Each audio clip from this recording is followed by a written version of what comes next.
10,000 হোক আর 5 লাখ হোক, আপনার হালাল ইনকাম হলো, আপনি আলহামদুলিল্লাহ বললেন, টাকাটাও হলো, আলহামদুলিল্লাহ বলার জন্য ইবাদত নেকি হয়ে গেল। এটাই হচ্ছে ব্যাপার। আপনি একটা কাপড় কিনলেন, কাপড়টা কেনার সময় পড়লেন, বিসমিল্লাহ বলে পড়লেন, আলহামদুলিল্লাহ। সবথেকে বেশি কার পিছনে খরচ করলে নেকি বেশি হয়?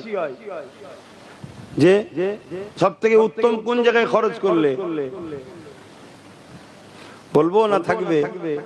বললে তো বিপদে পড়ে যাবে,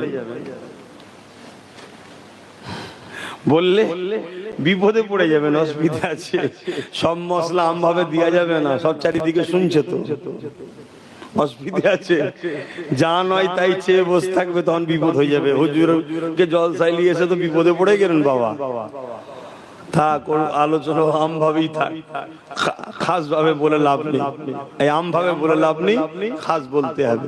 কিন্তু মনে রাখবেন, আপনি আপনার পরিবারকে একটা কাপড় দিচ্ছেন, মা বাপকে কাপড় দিচ্ছেন, দিবার সময় শুধু ভাববেন, আহা মা বাপকে দিলে আল্লাহ খুশি হয়, এইটুকু ভাবা। স্ত্রীকে দিলে রাসূলুল্লাহ ভালোবাসেন, এইটুকু ভাববেন, তাহলে দিয়াও হচ্ছে, নেকিও হচ্ছে। জোরে বলুন সুবহানাল্লাহ। শুধু ইসলামের মধ্যে জড়িয়ে জড়িয়ে করুন, আপনার প্রতিটা কাজে আপনি ফায়দা পাবেন। ইমামে আজম কে মানুষটা বলতে লেগেছে, ও আল্লাহ পাকের ওলি বান্দা, আপনি মনে ব্যথা নেবেন না, আপনি কাপড়টা ফিরিয়ে দিন, আমি আমার স্ত্রীকে জোর করে দিয়ে দেব, আমার স্ত্রীকে নিতে বাধ্য করে দেব। ইমামে আজম বলতে লেগেছে, বাবা রে, তার জন্য আমি কাঁদিনি বাবা। হুজুর তাহলে কেন কাঁদতে লেগেছেন? হুজুর বলতে লেগেছেন, বাবা তোমার কাপড়টা পছন্দ হয়নি, তাই তুমি চেঞ্জ করে নিতে লেগেছো। কাল কিয়ামতের ময়দানে আমার আমলনামাটা যদি আল্লাহ দেখে বলে, এ আবু হানিফা তোর আমলনামা পছন্দ হয়নি, চেঞ্জ করে দে, আমি আবু হানিফা তখন কোথায় পাবো? তাই আমি ইমামে আজম নোমান বিন সাবিত আবু হানিফা সেই ময়দানে মাশরের কথা মনে পড়েছে, সেই দিনের জন্য আমি কাঁদতে লেগেছি। বাবা তোমাকে চেঞ্জ করে দেওয়ার জন্য কোনো অসুবিধা নাই। এ যুবকেরা, তরুণেরা, আমার বাপ জানেরা, মায়েরা, দুনিয়া জমিনে থাকবো ঠিকই, কিন্তু মনে রাখতে হবে নিঃশ্বাস কখন ফুরিয়ে যাবে কেউ জানে না। কেননা নিঃশ্বাস আসার ডেট আছে, যাবার কোনো ডেট নাই। আল্লাহ পাকের কাছে প্রতিটা কদমে কদমে তওবা করেন, দরুদ পড়েন, তাসবিহ পড়তে থাকেন। আপনি কারবারে বসে আছেন, মোবাইল ফালতু না ঘেটে আপনি ওখানে বসে দরুদ শরীফ পড়েন, আল্লাহু আকবার পড়েন, সুবহানাল্লাহ বলেন, দরুদ শরীফ পড়েন, আল্লাহ আপনার রুজিতে বরকত দেবে। অনেকে মনে করে আমার কাছে তো 500 টাকা হলো, ও গান বাজনা বাজায় 5,000 টাকা হলো, এটা ভেবে লাভ নেই। আপনি 500 খরচ করতে 1 সপ্তাহ লেগে যায়, ওর 5,000 খরচ করতে 5 ঘন্টাও লাগে না। এটা দেখবেন না? বরকতটা তো নিতে হবে। আমার 5 ঘর টাকা আছে, 5 দিনে শেষ হয়ে গেল। আর কারো 5 ঘর তো দূরের কথা, 5টা মানি পার্স ভর্তি নেই, কিন্তু শেষ হচ্ছে না। আপনি খেয়াল করে দেখুন না, আমার আপনার সমাজের ইমামদের কথা ভাবেন না। এই তো অল্প টাকা, কিন্তু এত বরকত হয়। আলহামদুলিল্লাহ চলছে না, চলে না? হ্যাঁ জানি হয়তো কষ্ট হচ্ছে, কিন্তু বরকত আছে। আর আমাদের দেখুন, অতএব বরকতটার কথা ভাবতে হবে, বরকতটা হালালে হবে, আল্লাহ কবুল করেন, বলুন আল্লাহুম্মা আমিন। তা দুনিয়াদারির মধ্যে দিয়ে আপনাকে আখিরাত ভাবতে হবে। আপনি যখন তাসবিহ পড়বেন, আল্লাহ আপনার রুজিতে বরকত দেবে, কারবারে বসে থাকবেন, বরকত দেবে। অনেক সময় দেখা যাবে আমার আল্লাহ আপনাকে পরীক্ষা লিবার জন্য ঠিক আজানের মাথাতেই, সারা দিন হয়তো বিক্রি হয়নি, আর ঠিক আজানের মাথায় একটা বড় খদ্দের পাঠিয়েছি, দেখি বান্দা আমার কি করে, দেখি বান্দা আমার কি করে। আপনি যদি মনে করেন সারা দিন তো হলো না, এই সুযোগে খদ্দেরটা পেয়েছি, এটাকে ছেড়ে দিলে হয়? নামাজ নাই পরে একটু যাবো খনি, এটা একটা পরীক্ষা, মনে রাখবে। কেন সারা দিন খদ্দের আনার ক্ষমতা আপনার ছিল না, এই খদ্দেরটা যিনি পাঠিয়েছে তিনিই সারাদিন আটকে রেখেছে। এটা আপনাকে দিয়ে পরীক্ষা চলছে। একবার পরীক্ষা হবে, দুবার পরীক্ষা হবে, তিনবার পরীক্ষা হবে। আল্লাহর রাস্তায় যখন চলবেন না, প্রথমটা শুরুটা হয় আগুনের ওপর দিয়ে, কাঁটার ওপর দিয়ে, কষ্টের ওপর দিয়ে। কিন্তু একটা স্টপ পার হয়ে যাবার পর সেখানে শুধু শান্তি আর শান্তি, যেখানে আর কোনোদিন কষ্ট নাই। জোরে বলুন সুবহানাল্লাহ।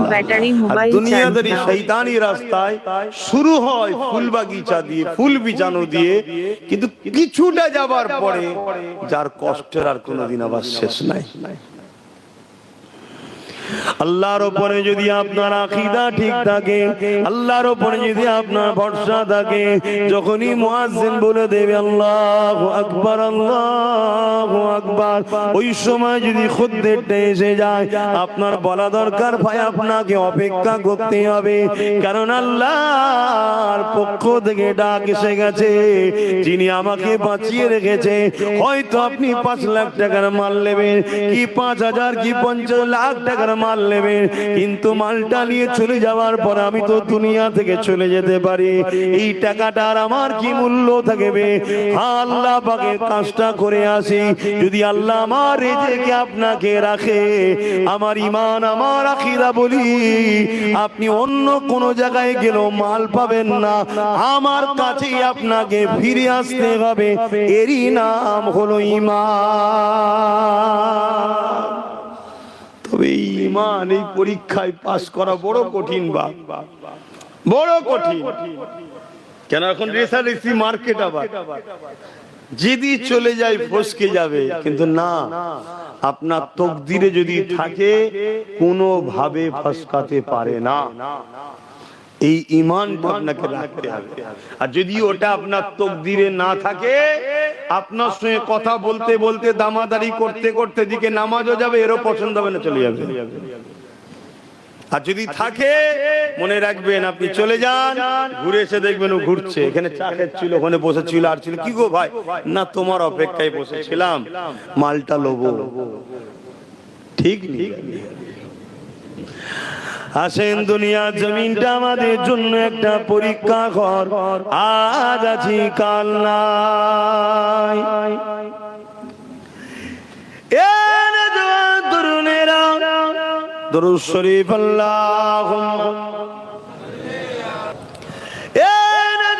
তরুণেরা, এ নবী পাকের প্রেমিকেরা, চিরস্থায়ী দুনিয়া কারণ আজ আছি কাল চলে যেতে হবে।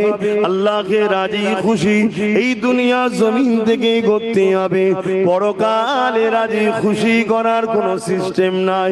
এখানে আপনাকে রাজি করতে হবে, এখানে আপনাকে পরীক্ষা দিতে হবে। আপনি প্রতিটা নিঃশ্বাস ফেলার সময় আল্লাহর খুশির জন্য ফেলো, প্রতিটা নিঃশ্বাস টানার সময় আল্লাহ পাককে খুশি করার জন্য টানো। কেননা আল্লাহ আপনাকে আমাকে দুটো চোখ দিয়েছে, যদি এই দুটো চোখ না দিতাম অর্থটা কি জিনিস বুঝতেই তো পারতাম না। যদি দুটো পা না দিত, নিজের পায়ে হেঁটে কখনো নিজের কাজ করতে যেতে পারতাম না। যদি দুটো হাত না দিত, এই হাত দিয়ে হালাল ইনকামটা করতে পারতাম না। আল্লাহ পাক যদি আমাকে তোমাকে দিমাগে সুস্থ না করতো, এমন করে তেমন করে দিমাগ আল্লাহ না দিত, তাহলে তুমি আমি ব্যবসা কারবার কিছুই তো বুঝতে পারতাম না। শুধু বুঝা নয়, বাপ মার কাছেও তুমি আমি বুঝা হয়ে যেতাম। হ্যাঁ, এটা দুনিয়া, মনে রাখবেন 100 বার আপনাকে মনে রাখতে হবে। একদিন না, দুদিন, 3 দিন নয়, 4 দিন, একদিন তোমার জন্মদাতা বাপি বলে উঠতো, আরে এই ছেলেটাকে নিয়ে বড় পেরেশান হয়ে গেলাম, আরে এই ছেলেটাকে নিয়ে কোটি কোটি টাকা খরচ হয়ে গেল। একদিন তোমার কানে যখন এই আওয়াজটা আসতো, তোমার জন্মদাতা বাপ, তোমার জন্ম দুঃখিনী মা তোমাকে বোঝা মনে করছে, মনে দেখো তো দেখি তোমার দিলটা কত ভেঙে চুরমার হয়ে যেত। আমার আল্লাহ তোমাকে আমাকে তা করেনি, সুস্থ শরীর দিয়েছে, সুস্থ জিন্দেগি দিয়েছে, দিমাগ দিয়েছে, বুদ্ধি দিয়েছে। একটু সেগুলোকে খাটিয়ে হালাল ইনকাম করো, হারামের দিকে যেও না, আল্লাহকে খুশি করার জন্য চলো। এবং যারা চলে গেছে তাদেরকে স্মরণ রাখো, তাদের জন্য দুয়ার মাহফিল করো। কেন নবী আমার জানিয়ে দিলে যখন কেউ মাইয়াদের জন্য দোয়া চায়, ওই দোয়াটা আল্লাহ পাক পিতা করে দেয় না। ইসালে সবের দোয়াটা আল্লাহ পাক জমা করে এমন করে জান্নাতি খানচায় সাজিয়ে রেশমের কাপড় দিয়ে ঢেকে দিয়ে ওগুলো মারদাদের রুহে রুহে আল্লাহ বসে দেয়। মুর্দারা যখন এই সওয়াবটা পায় ওই সময় তারা বড় খুশি হয়ে যায়। হে আমার আল্লাহ, এই সওয়াব কোথা থেকে আসছে আল্লাহ?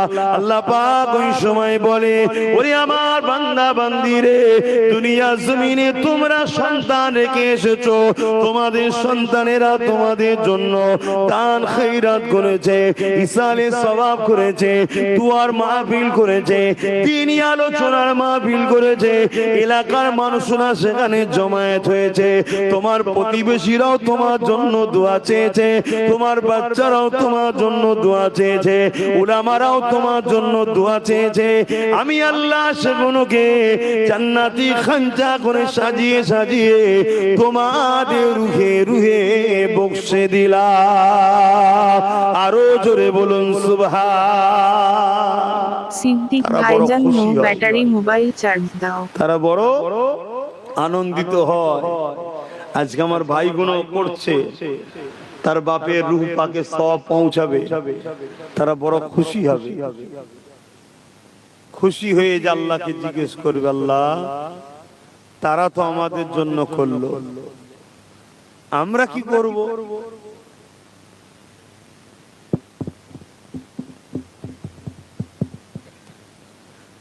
তারা তো আমাদের জন্য করলো, আমরা কি করব? আমাদের তো কিছুই নাই। আবার পানি ঝরে এসছে নাকি?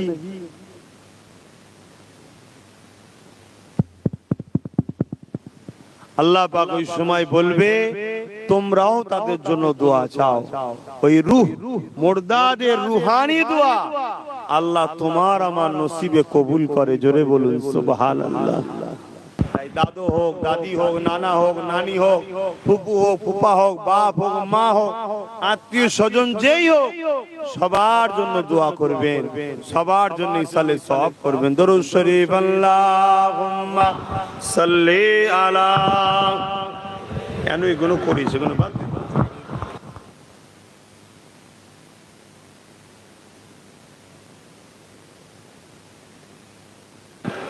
আল্লাহুম্মা সাল্লি আলা।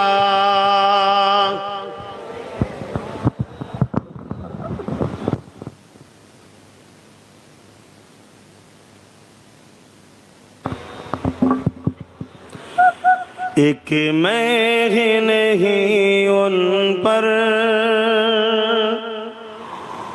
कुर्बान ज़माना है, एक मैं ही नहीं उन पर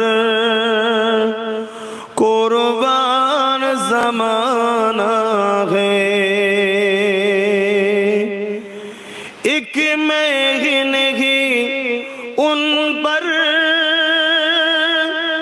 कुर्बान ज़माना है, कि मैं ही नहीं उन पर कुर्बान ज़माना है, जो रब दो आलम का, जो रब दो आलम का महबूब यगाना है, एक मैं ही नहीं उन पर कुर्बान ज़माना है।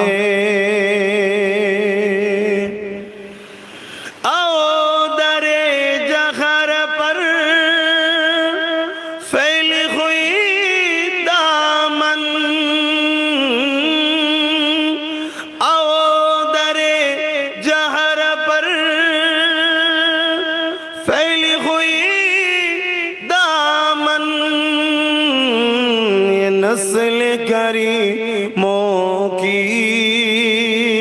नस्ल करीमों की लचपा खराना है एक महंगी उन पर कुर्बान ज़माना है अल्लाहुम्मा सल्ली अला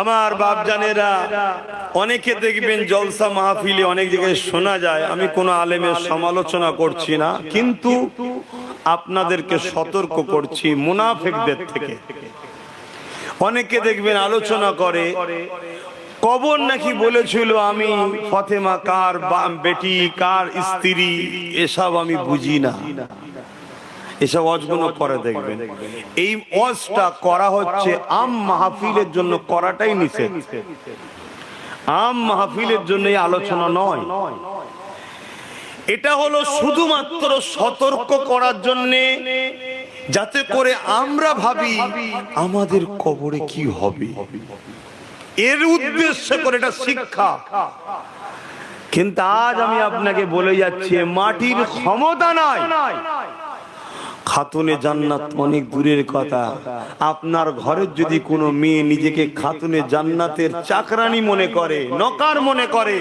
তাকেও কবরের ক্ষমতা নিয়ে রূপ ধরতে পারে জোরে বলুন সুবহানাল্লাহ কিন্তু এগুলোকে এমন ভাবে থ্রো করা হয় এমন ভাবে বলা হয় যেন খাতুনে জান্নাত কি অপমান করা হচ্ছে নাউজুবিল্লাহ এটা তোমার আমার জন্য শিক্ষা দিবা তোমার আমার জন্য এই মেসেজ যে কবর আমাদের জন্য বড় কঠিন জায়গা অবশ্যই কবর বড় কঠিন জায়গা কেননা আল্লাহ নবী জানিয়ে দিলেন প্রতিদিন কবর ঘোষণা দেয় ওরে আল্লাহর বান্দা বান্দীরা জমিনের উপরে তোরা নাফরমানি করে ঘুরে বেড়াচ্ছি জমিনের উপরে বড় দাম্ভিকতার সঙ্গে ঘুরে বেড়াচ্ছি জমিনের উপরে বড় মস্তানি ভাবে ঘুরে বেড়াতে লেগেছে ওরে আল্লাহর বান্দা বান্দীরে আমি কবর তোর কি মনে পড়ে না এই জমিনে নিজে তোকে একদিন আসতে হবে আমি কবর বড় একা থাকার জায়গা আমি কবর বড় অন্ধকার জায়গা আমি কবর পোকামাকড়ের জায়গা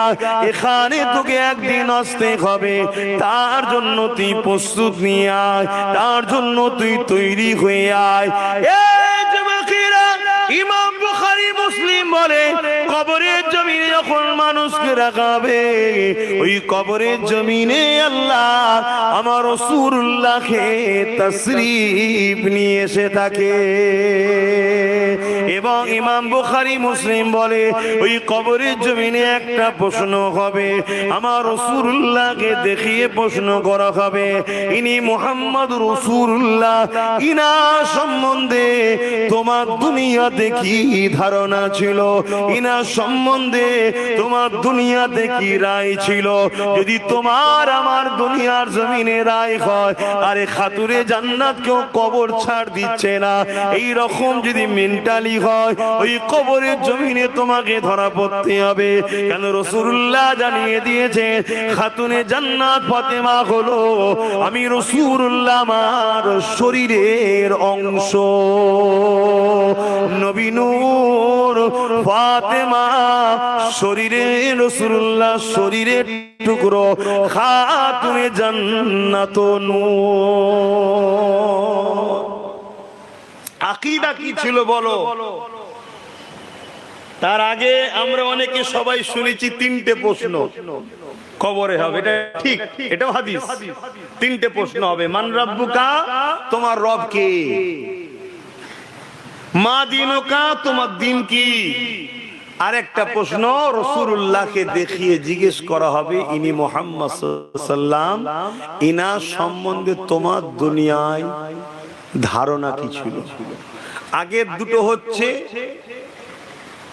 কি আগের দুটো হচ্ছে টিক দিয়া প্রশ্ন টিক দাও এক কথাই উত্তর এক কথাই যেটা ভাষায় বুঝি আমরা এক কথাই উত্তর কেন এই তিনটে প্রশ্ন হবে আর ইমাম বুখারী কেন একটা বললো এর একটু বিস্তারিত আপনাদের বলে দিই অ্যাকচুয়ালি এখানে সবাই রয়েছে পৃথিবীর সময় মানুষ জিজ্ঞেস করা হবে তোমার রব কে? এক কথায় রব্বি আল্লাহ। তা যাদের রব আল্লাহ তাদেরকে আলাদা করো, অর্থাৎ যাদের রব আল্লাহ নয় তাদের থেকে আলাদা করো। তাহলে একটা প্রশ্নের কাজ মিটে গেল। দ্বিতীয় নম্বর, রব তো আল্লাহ বলছে, দিনটা কি জিজ্ঞেস কর। তাই দ্বিতীয় নম্বর প্রশ্ন করাবে মা দিনুকা, তোমার দিন কি? ব্যাটারি মোবাইল চার্জ দাও। রব আল্লাহ যারা বলেছিল তাদের মধ্যে থেকে আবার বাছাই করা হচ্ছে। যারা বলে রব আল্লাহ তাদের সবার দিন কিন্তু ইসলাম নয়। মুখে হয়তো লাখো কোটি লোক বলে ইসলাম, কিন্তু ইসলামকে মিটাবার জন্য লাখো কোটি মুসলমানই যথেষ্ট আজকে পৃথিবী জুড়ে ঘুরে বেড়াচ্ছে। দেখুন, তারাই তো ইসলামকে ক্ষতি করছে। যা বিষয় বেশি ডিপে যাব না, আজকে খাস দোয়া আমি যেটা বুঝাতে চাইছি। তাহলে মা দিনুকা, তোমার দিন কি? যারা বলবে দিন ইসলাম, আলহামদুলিল্লাহ, তাদেরকে আবার আলাদা করো। যারা দিন ইসলাম নয় বলতে পেরেছে তাদের থেকে, তাহলে যাদের রব আল্লাহ নয় তাদের থেকে যাদের রব আল্লাহ তাদেরকে আলাদা করা হলো। রব আল্লাহ যাদের, তাদের মধ্যে দিন ইসলাম কার কার দেখো, তাদেরকে আবার আলাদা করো। আবার আলাদা করা হয়েছে। এবারে এদেরকে বিস্তারিত প্রশ্নের উত্তর দিতে হবে। এগুলো ছিল এক কথাই উত্তর। বিস্তারিত কি? মুহাম্মদ রাসূলকে দেখানো হবে। জোরে বলুন সুবহানাল্লাহ। দেখিয়ে বলা হবে ইনার সম্বন্ধে দুনিয়ায় তোমার কি রায় ছিল বলো। কি বলে ডাকতে, কি নজরে দেখতে, কেমন মনে করতে, টোটাল খুলে লেখো। এবারে খুলে বলো। এখানের এক কথাই নয়, কথা বুঝতে পাচ্ছি? ওইটাই হচ্ছে সব থেকে বড় ভাইটাল বিষয়। কবরে যারা পাস করবে প্রতিটা মঞ্জিল তাদের জন্য আসান হয়ে যাবে, কেননা কবর হলো প্রথম মঞ্জিল।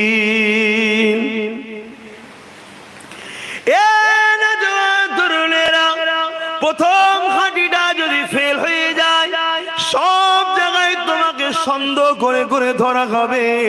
দুনিয়ায় যেমন বুঝাবার জন্য বলা হচ্ছে, আর প্রথম ঘাটিতে যদি তুমি ক্লিয়ার হয়ে যাও, বাকি জায়গা তোমার জন্য বড় সহজ আল্লাহ করে দেবে। কেন? কবরে আখেরি প্রশ্ন যেটা হবে এটা বড় কঠিন প্রশ্ন। আমার রাসূলুল্লাহকে দেখানো হবে ইনি হলেন মুহাম্মাদুর রাসূল, এটাও বলে দেওয়া হবে। ইনা সম্বন্ধে এখন তোমার কি রায় সেটা নয়, দুনিয়ায় কি রায় ছিল বলো।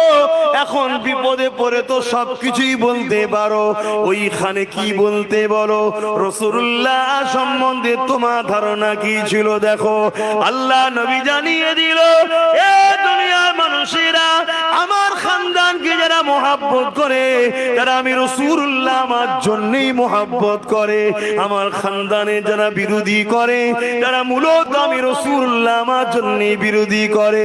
এই দুনিয়ার জমিনে যারা আহলে রাসূলদের বিরোধী করে, খানদানের রাসূলদের বিরোধী করে, এই বিরোধী করাটার মূল লক্ষ্য হলো রাসূলুল্লাহরই বিরোধী করা।